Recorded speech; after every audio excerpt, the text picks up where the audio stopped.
So let's henna together.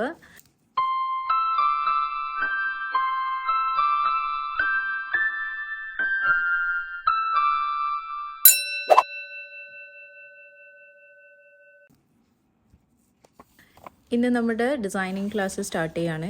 So നമുക്ക് ആദ്യം ആവശ്യമായിട്ടുള്ളത് ഒരു സർഫസ് ആണ്. സർഫസിന് വേണ്ടി നമുക്ക് പേപ്പർ എടുക്കാം, അക്രിലിക് ബോർഡ്, ടൈൽസ്, അതുപോലുള്ള സർഫസ് ഒക്കെ യൂസ് ചെയ്യാം. എപ്പോഴും സ്കിൻ അവൈലബിൾ ആയിരിക്കണം എന്നില്ല. പ്രാക്ടീസ് ചെയ്യുമ്പം സ്കിന്ന് ആരും വിശ്വസിച്ച് തരണമെന്നില്ല. സോ ബിഗിനർ ലെവൽ തൊട്ടിട്ടുള്ള ക്ലാസ്സാണ്. ഓക്കെ, അപ്പോൾ കോൺ നമുക്ക് റെഡി ആണോ, നീറ്റ് ഉണ്ടോ, നന്നായിട്ട് വരുന്നുണ്ടോ എന്നുള്ളതൊക്കെ ഒന്ന് നോക്കണം. സോ അതിന് വേണ്ടിയിട്ട് ആണ് ഞാനിവിടെ ഇങ്ങനെ വരച്ചു കൂട്ടുന്നത്. So never mind. നമുക്ക് കോൺ യൂസ് ചെയ്യുന്നതിന് ചെറിയ കോൺ യൂസ് ചെയ്യാം, വലിയ കോൺ യൂസ് ചെയ്യാം. നിങ്ങളുടെ കൺവീനിയൻസ് അനുസരിച്ചിട്ട് നിങ്ങൾക്ക് ഏതാണോ കിട്ടുന്നത് അതനുസരിച്ച് നിങ്ങൾക്ക് ഇഷ്ടമുള്ള പോലെ യൂസ് ചെയ്യാം. ആൻഡ് ദെൻ ഹോൾഡിങ് ദ കോണാണ്. ഹോൾഡിങ് എല്ലാവർക്കും ഒരുപോലെ ആയിരിക്കില്ല. ഓരോരുത്തർക്കും ഓരോ ഡിഫറെൻ്റ് ആയിട്ടുള്ള ഹോൾഡിങ് സ്റ്റൈലായിരിക്കും. സോ അത് നിങ്ങൾ കംഫർട്ട് അനുസരിച്ചിട്ട് കണ്ടുപിടിക്കുക. And then we are going to the first topic, lines. Lines ആണ് നമ്മൾ സ്റ്റാർട്ട് ചെയ്യുന്നത്. ലൈൻസ് നമ്മൾ എപ്പോഴും ഡ്രേപ്പ് ചെയ്യാണ് ചെയ്യുക. അതായത് സ്ലോ ആയിട്ട് ഈവൻ പ്രഷറിൽ, ഈവൻ മൂവ്മെൻറ്റിൽ, ഡയറക്റ്റ്ലി പ്രൊപ്പോർഷണൽ എന്നൊക്കെ പറയുന്ന പോലെ ആയിരിക്കണം മൂവ്മെൻറ്റും പ്രഷറും. നമ്മൾ കോണിൽ കൊടുക്കുന്ന പ്രഷറും മൂവ്മെൻറ്റും. ആൻഡ് അങ്ങനെ ഡ്രേപ്പ് ചെയ്യാണ് ചെയ്യുക. And the second line I have drone is touching line. Touching line നമ്മൾ അധികം യൂസ് ചെയ്യില്ല. എന്തെങ്കിലും ലൈറ്റായിട്ട് വരക്കണമെന്നുണ്ടെങ്കിൽ, അല്ലെങ്കിൽ ഷെയ്ഡിങ് ചെയ്യണമെന്നുണ്ടെങ്കിൽ അങ്ങനെയൊക്കെ യൂസ് ചെയ്യാം. ആൻഡ് ടച്ചിങ് ലൈൻ യൂസ് ചെയ്യുമ്പം പ്രഷർ നന്നായിട്ട് കൺട്രോൾ ചെയ്യണം. ലൈക്ക് എല്ലാ ഭാഗത്തും, ഒരു ലൈനിൻ്റെ എല്ലാ ഭാഗത്തും ഒരേ തിക്നെസ് ആയിരിക്കണം. സോ അങ്ങനെയുള്ള കാര്യങ്ങളൊന്ന് ശ്രദ്ധിക്കാം. ലൈൻസ് ഡ്രേപ്പ് ചെയ്യുന്ന ആണ് കൂടുതൽ നല്ലത്. And the mistake we are making is ആ സ്റ്റാർട്ടിങ്ങിലുള്ള ഡോട്ട്, അത് നമ്മൾ ശ്രദ്ധിക്കേണ്ടതാണ്. അതേപോലെ എൻഡിങ്ങിലും ഒരു ഡോട്ട് വരാനുള്ള ചാൻസ് ഉണ്ട്. ആ രണ്ട് കാര്യങ്ങൾ മെയിനായിട്ട് ശ്രദ്ധിക്കണം. ലൈനിൻ്റെ സ്റ്റാർട്ടിങ്ങിലും എൻഡിങ്ങിലും ഡോട്ട്സ് വരരുത്. ആ ഒരു നമ്മളുടെ മിഡിൽ പോർഷനിൽ എങ്ങനെയാണോ ഒരു ലൈൻ ഉള്ളത് അതേപോലെ തന്നെ ആയിരിക്കണം സ്റ്റാർട്ടിങ്ങിലും എൻഡിങ്ങിലും ചെയ്യേണ്ടത്. So no dots, no spotting, അങ്ങനെയൊന്നും ചെയ്യാതെ നല്ല കോൺസെൻട്രേറ്റ് ചെയ്ത് വരക്കേണ്ടതാണ്. ആൻഡ് വെരി ഇമ്പോർട്ടൻറ്റ് പാർട്ടാണ് ലൈൻസ് എന്ന് പറയുന്നത്. മെഹന്തി ഡിസൈനിങ്ങിൽ എപ്പോഴും എല്ലാ ഡിസൈൻസിലും, എല്ലാ ടൈപ്പ് ഓഫ് ഡിസൈൻസിലും ഇമ്പോർട്ടൻ്റ് ആണ്. നമ്മൾ സ്ട്രെയിറ്റ് ലൈൻ വരക്കാൻ മാത്രമല്ല സ്ട്രെയിറ്റ് ലൈൻ യൂസ് ചെയ്യുക, ലൈക്ക് ആ ഡ്രേപ്പിംഗ് യൂസ് ചെയ്യുക.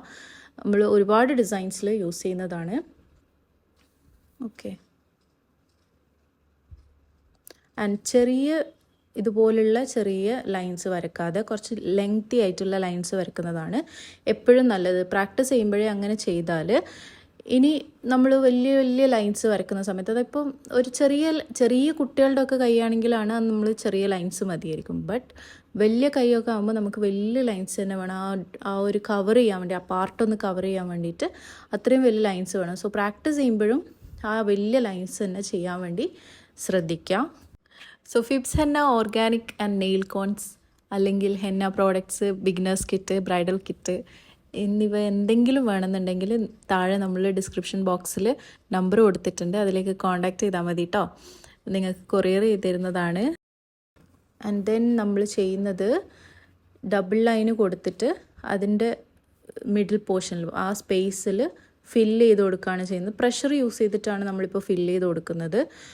ആൻഡ് ഇത് കറക്റ്റ് ഫില്ല് ചെയ്ത് കൊടുക്കുക, ലൈക്ക് ആ പ്രഷർ യൂസ് ചെയ്തിട്ട് തന്നെ കൊടുക്കുക. എല്ലാ പാർട്ടും ഫില്ലായിട്ടുണ്ടോ എന്ന് നോക്കുക.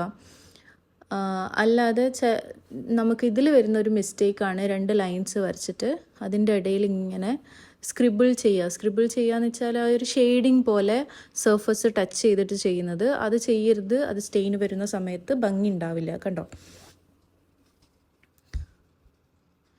ആൻഡ് മേലിൽ കൊടുത്തതുപോലെയാണ് ചെയ്യേണ്ടത്. ഓക്കെ, ഹെന്ന കോൺസ് എങ്ങനെയാണ് റോൾ ചെയ്യുക, എങ്ങനെയാണ് സീൽ ചെയ്യുക എന്നൊക്കെയുള്ള വീഡിയോ നമ്മൾ ഓൾറെഡി മുമ്പേ ഈ ചാനലിൽ പോസ്റ്റ് ചെയ്തിട്ടുണ്ട്.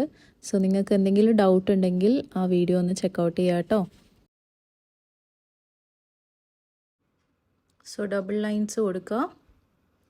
ആൻഡ് ദെൻ നല്ല പ്രഷർ യൂസ് ചെയ്തിട്ട് കംപ്ലീറ്റ് ഫില്ല് ചെയ്ത് കൊടുക്കുക ആ ഒരു space. That's the thick line. Thick line അങ്ങനെയാണ് ചെയ്യുക, അല്ലെങ്കിൽ ഡാർക്ക് ലൈൻ. ഓക്കെ, നിങ്ങൾക്ക് അത്ര കോൺഫിഡൻസ് ഉണ്ടെങ്കിൽ, നിങ്ങൾക്ക് ഈവൻ ആയിട്ടുള്ള പ്രഷർ എക്സേർട്ട് ചെയ്യാൻ പറ്റുമെന്നുണ്ടെങ്കിൽ ഒറ്റൊരു പ്രഷറിൽ തന്നെ തിക്ക് ലൈൻ കൊടുക്കാം. അങ്ങനെ കോൺഫിഡൻസ് ഉണ്ടെങ്കിൽ മാത്രം, അല്ലാതെ ചെയ്യരുത് കേട്ടോ.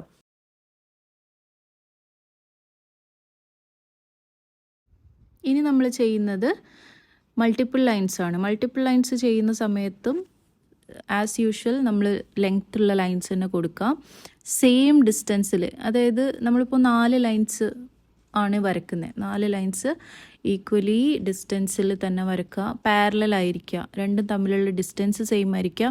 സ്റ്റാർട്ടിങ്ങിലും എൻഡിങ്ങിലും സെയിം ആ ലൈനിൻ്റെ പാരലലായിട്ട് തന്നെ വരക്കുക. ഓക്കെ,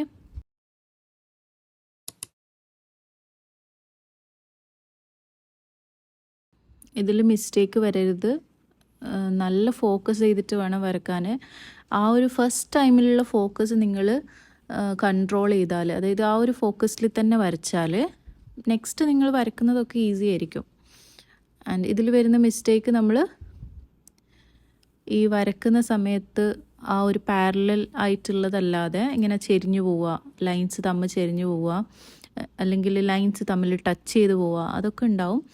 സോ അത് ഫസ്റ്റൊക്കെ വരുന്ന മിസ്റ്റേക്സ് ആയിരിക്കും. അത് നിങ്ങൾ റെക്ടിഫൈ ചെയ്തിട്ട് വരക്കുക കേട്ടോ.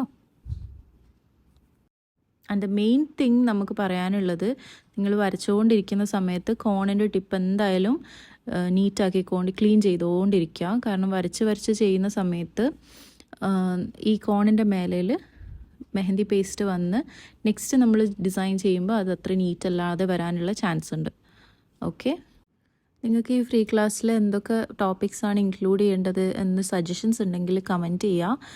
ഇവിടെ നമ്മൾ മൾട്ടിപ്പിൾ ലൈൻസ് കൊടുക്കുകയാണ്, ഒരു 5 or 6 ലൈൻസ് കൊടുക്കുകയാണ്. സോ അതിന് ശേഷം ആ ലൈൻസിൻ്റെ ഇടയിൽ തന്നെ നമ്മൾ എന്ത് ചെയ്യുക, തിക്ക് ലൈനും കൂടി കൊടുക്കും. Okay, so this is the 5th line and 6th. So ഇങ്ങനെ ഒരു ബ്രേക്ക് വന്നാൽ അവിടെ ഒന്ന് വൃത്തിയായിട്ട് ഒരു ലൈന്, ചെറിയ ലൈന് കൊടുക്കുക. ഒരുപാട് തിക്കായിട്ട് കൊടുക്കരുത്. ഇനി തിക്കായിട്ട് വന്നിട്ടുണ്ടെങ്കിൽ ഇങ്ങനെ മെഹന്തി കൊണ്ട് ടിപ്പ് കൊണ്ട് അതൊന്ന് എടുത്ത് കളയാം. ആൻഡ് ദെൻ ആ മിഡിലുള്ള 2 ലൈൻസിൽ നമ്മൾ തിക്ക് ലൈന് കൊടുക്കുകയാണ്. ഓക്കെ,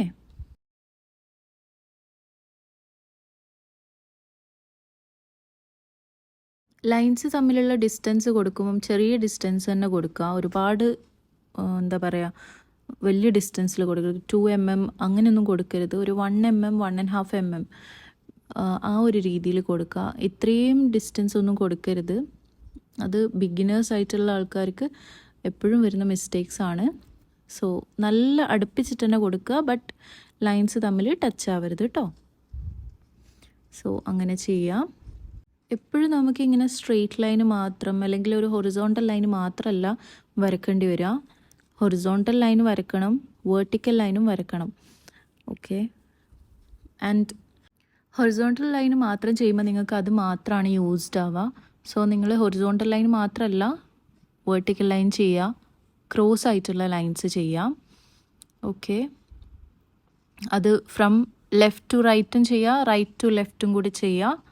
ഇങ്ങനെ ബ്രേക്കേജ് വന്നാൽ നീറ്റായിട്ട് അത് ക്ലിയർ ചെയ്ത് കൊടുക്കണം.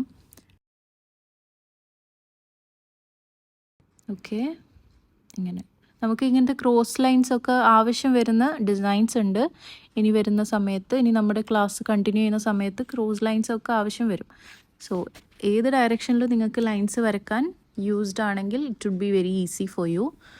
ഓക്കെ, ലൈൻസ് നിങ്ങൾക്ക് പെർഫെക്റ്റ് ആയതിനു ശേഷം മാത്രം നിങ്ങൾ ബാക്കിയുള്ളതിലേക്ക് കടക്കുക. കാരണം എത്രത്തോളം ലൈൻസ് ചെയ്യുന്നോ, ഇപ്പം 100 ടൈംസ് ചെയ്താലാണ് ഇങ്ങനെയുള്ള ലൈൻസൊക്കെ നിങ്ങൾക്ക് പെർഫെക്റ്റ് ആവാന്നുണ്ടെങ്കിൽ അത്രയും പ്രാക്ടീസ് നിങ്ങൾ ചെയ്യാം. ഓക്കെ, സോ അതിനുശേഷം മാത്രം നെക്സ്റ്റ് ടോപ്പിക്സിലേക്ക് കടക്കുക. ഇല്ലയെന്നുണ്ടെങ്കിൽ നിങ്ങൾക്ക് ഡിസൈനിങ് കുറച്ച് ഡിഫിക്കൾട്ടായിരിക്കും. ആൻഡ് എപ്പോഴും നമുക്ക് സ്ട്രെയിറ്റ് ലൈൻസ് മാത്രമല്ല ചെയ്യേണ്ടി വരിക, കേർവ്ഡ് ലൈൻസും ചെയ്യേണ്ടി വരും. നമ്മൾ ഓരോ ഷേപ്സ് വരക്കുന്ന സമയത്ത് കേർവ്ഡ് ലൈൻസ് ഒക്കെ ചെയ്യേണ്ടി വരും. സോ അതും കൂടി നിങ്ങൾ പ്രാക്ടീസ് ചെയ്യുക. ആൻഡ് ഫോർ ദാറ്റ് നമുക്ക് ആ ഒരു കേർവ്ഡ് ലൈൻസ് നന്നായിട്ട് ചെയ്യാൻ വേണ്ടിയിട്ട് ഒരു എക്സസൈസ് പോലെ ചെയ്യാൻ പറ്റുന്ന ഒരു കാര്യമാണ് ഞാനിനി പറയാൻ പോകുന്നത്. ഫസ്റ്റ് ഒരു യു ഷേപ്പ് ഇൻവേർട്ടഡ് ആയിട്ട്, അതായത് യു അല്ല, യു തിരിച്ച് വെച്ചിട്ടുള്ള ഷേപ്പിൽ വരയ്ക്കുക. അങ്ങനെ കേർവായിട്ട് ഇങ്ങനെ പാരലായി പോവാം. ഓക്കെ, ഇങ്ങനെ പാരലായിട്ട് ശ്രദ്ധയോടെ വരക്കണം. നല്ല ഫോക്കസ് വേണം നിങ്ങൾക്ക്. ഫസ്റ്റൊക്കെ നല്ല ഫോക്കസ് ഉണ്ടെങ്കിൽ മാത്രമാണ് നിങ്ങൾക്ക് ആ ഒരു നീറ്റ്നെസ് കീപ്പ് ചെയ്യാൻ പറ്റുക. ഫസ്റ്റ് മുതലേ നിങ്ങൾ നീറ്റ്നെസ്സിന് ഇമ്പോർട്ടൻസ് കൊടുക്കാം. ഇത്രയുമാണ് നമ്മുടെ ലൈൻസിൽ വരുന്നത്. സോ തിക്ക് ലൈൻസ് നിങ്ങൾ ശ്രദ്ധിക്കുക, മൾട്ടിപ്പിൾ ലൈൻസ് ശ്രദ്ധിക്കുക. വീഡിയോ ഇഷ്ടമായെങ്കിൽ ലൈക്ക്, ഷെയർ ആൻഡ് സബ്സ്ക്രൈബ്.